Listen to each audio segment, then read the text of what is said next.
Sabe, quando a gente pensa no grande conflito entre o bem e o mal, logo vem à cabeça anjos, demônios, batalhas épicas. Mas e se o verdadeiro centro de tudo isso fosse algo, digamos, mais fundamental, algo que muita gente vê só como um conjunto de regras? Pois é, a gente vai descobrir juntos como a lei de Deus é, na verdade, o eixo em torno do qual toda a história do universo gira. Olha só, aqui já está a chave para a gente entender esse conflito todo. A lei de Deus não é apresentada como uma simples lista de não pode. Ela é a própria norma de justiça. A ideia é que, sem ela, o que sobra é o caos. É poder sem limite e vício sem controle. É a ordem contra a desordem. Entende? E é por isso que ela se torna o ponto central da disputa no universo inteiro. A nossa jornada hoje vai seguir 5 atos principais. A gente começa com a natureza eterna da lei, bem antes da humanidade existir. Depois, vamos ver como a rebelião contra essa lei deu start no conflito. Em seguida, como a lei passou a interagir com a gente, o papel de Cristo para resgatar a situação e, por fim, como tudo isso chega num clímax, numa batalha final sobre lealdade a essa mesma lei. Para entender o porquê essa lei é tão central, a gente precisa voltar lá no comecinho de tudo. Essa é a lei eterna de Deus, o fundamento divino. A ideia-chave aqui é que a lei não foi criada para a humanidade, ela simplesmente existe. É parte da estrutura do universo. E a definição da lei, olha, é fascinante. Ela é descrita como uma expressão direta do caráter de Deus. Pensa só no que isso significa. Se Deus é amor, a sua lei é uma lei de amor. Não é um código arbitrário, mas é tipo o princípio operacional do universo, feito para a felicidade de todo mundo. Ela já existia antes de qualquer pecado, assim como as leis da física existem, quer a gente saiba delas ou não. E essa citação de Cristo resume tudo de um jeito brilhante. Toda a complexidade da lei é, na verdade, resumida em dois princípios: amor a Deus e amor ao próximo. Isso reforça aquela ideia de que a lei, na sua essência, é sobre relacionamento e positividade, e não sobre restrição. Ok, mas se a lei é baseada no amor, de onde veio todo o conflito? É aqui que a história dá uma virada dramática, com a rebelião contra a lei. É a verdadeira origem da disputa cósmica. A grande questão teológica, né? Como que o mal pôde surgir num universo criado perfeito? Bom, segundo as fontes, a semente da discórdia foi plantada no céu quando Lúcifer começou a questionar a justiça e a necessidade da lei de Deus. Ele alegava que ela era uma restrição desnecessária à liberdade de todo mundo. E aqui está o X da questão, os dois lados do debate. De um lado, a acusação. A lei é arbitrária, obedecer é impossível e ela podia ser aperfeiçoada. Do outro lado, a defesa. A lei é a base da liberdade. A obediência é uma expressão de amor e os estatutos são perfeitos. Todo o drama da história se desenrola a partir desse choque de ideias. Bom, quando o conflito chegou aqui na Terra, o papel da lei para a humanidade mudou drasticamente. Ela se tornou uma espécie de espelho divino, e é isso que a gente vai ver agora. Então, o ponto crucial é este.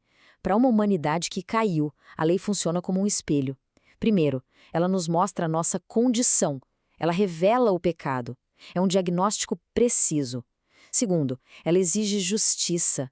Se a lei é a base da vida, quebrar a lei resulta na penalidade oposta, a morte. E terceiro, ao mostrar a gravidade do problema e a consequência, ela nos faz perceber a nossa total incapacidade de nos salvarmos sozinhos.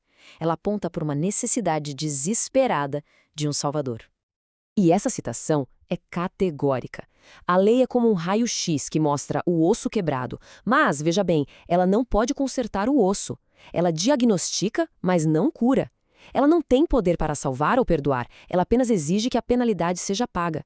E isso cria um dilema que parece insolúvel e prepara o terreno para a próxima fase da nossa história. Isso nos deixa num beco sem saída, não parece? É aí que entra a resposta de Deus para tudo isso: Cristo e o resgate. Uma solução que responde tanto às acusações lá no céu, quanto ao problema da humanidade aqui na Terra. As próprias palavras de Cristo deixam bem claro o propósito dele. Ele não veio para abolir a lei que Satanás tanto atacava. Pelo contrário, ele veio para cumprir, ou seja, para preencher todo o seu significado.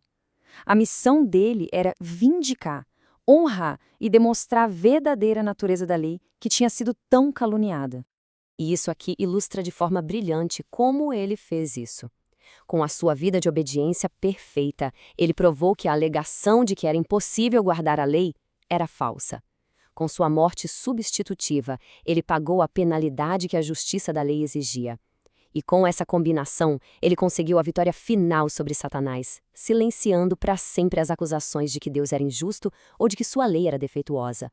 Esse conceito, a expiação, é o clímax teológico de tudo. A morte de Cristo conseguiu o impossível, satisfez perfeitamente as exigências da justiça da lei e, ao mesmo tempo, ofereceu misericórdia e perdão aos transgressores. Vindicou a lei e salvou o pecador. É a solução definitiva para o conflito. Mas a história não termina na cruz, não. O conflito cósmico agora se concentra numa escolha pessoal, aqui e agora. A gente entra no último ato, a batalha final, onde a lealdade de cada um de nós é posta à prova. De acordo com as fontes, a controvérsia final, que começou lá no céu sobre a lei de Deus, vai terminar aqui na Terra com foco no mesmo assunto. A profecia indica que o ponto central do teste será a adoração, especificamente sobre o mandamento do sábado, que aponta para Deus como Criador. A escolha de a quem adorar vai se manifestar em qual dia de adoração será observado, tornando-se o teste final de lealdade. E isso nos traz de volta àquela acusação antiga: a obediência é impossível. Se a lealdade é provada pela obediência, como alguém pode ter sucesso onde tantos falharam? Bom, a resposta não está no esforço humano, mas numa fonte de poder que vem de fora. E aqui está a resposta: o pulo do gato. A obediência não nasce da força de vontade, mas do amor. É a consequência natural de um relacionamento. E o poder para viver essa obediência vem do Espírito Santo, que é concedido unicamente aos que esperam humildemente em Deus. Ou seja, não é sobre perfeição que a gente alcança sozinho, mas sobre dependência e conexão. E no fim, tudo volta ao ponto de partida. Da rebelião no céu, à escolha final na terra, a grande questão nunca mudou: lealdade. Lealdade é uma lei que é, em essência, a expressão do amor. Isso muda tudo. A obediência deixa de ser sobre seguir regras e passa a ser sobre de que lado estamos no grande conflito do universo. A pergunta que ecoa através dos tempos, então, não é apenas teórica, ela é bem pessoal. Onde é que a nossa lealdade realmente está?